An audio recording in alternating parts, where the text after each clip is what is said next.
పాప సంబంధమైన ఆలోచనలు, పాపపు తలంపులు, శారీరక వాంఛలు, శారీరక కోరికలు కూడా ఎక్కువ ఎవరికి వస్తాయి తెలుసా? ఈ గురి గమ్యం లేని సరుక్కే. నిజం. అన్న నాకు సావాలని ఆలోచన కలుగుతుందంటే నీ బతుకో గురి లేదు అని అర్థం. అన్న నాకేందో పనికిమాలిన విషయాల గురించి కోపం వస్తుంది అంటే గురి లేదని అర్థం. అన్న నాకు బాగా శారీరక వాంఛలు, శారీరక వ్యామోహాలు పెచ్చరిల్లిపోతున్నాయి, నాకు దురాలోచనలు వస్తున్నాయి, తప్పుడు క్రియలు చేయాలన్న తలంపులు వస్తున్నాయి, నాకు ఎక్కువ పాపపు ఆలోచనలు వస్తున్నాయి అని నువ్వు అంటున్నావు అంటే నేను మూడవదిగా చెప్తున్నాను, ఒక గురి గమ్యం లేని దర్శనం బతుకుతున్నావు అని.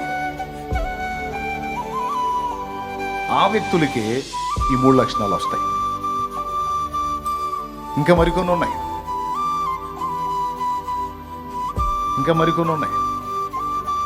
అవన్నీ చెబితే టైం పట్టిద్దిలే, కానీ ముచ్చటగా ఈ 3 మీరు గుర్తుపెట్టుకోవాలి. ఒకవేళ జీవితానికి ఏదన్నా ఒక లక్ష్యం ఉందనుకో, ఏదన్నా ఒకటి సాధించాలి అన్న దర్శనము, ఒక భారం, ఒక దృష్టి నీకుందనుకో, దేవుడిని నువ్వు అడుగుతాయేమని తెలుసా? దేవా, నేను అనుకున్నది సాధించేంత వరకు నా ప్రాణం తీయొద్దు, దయచేసి నన్ను బ్రతకనివ్వు అని బ్రతుకు కోసం పోరాడతావు.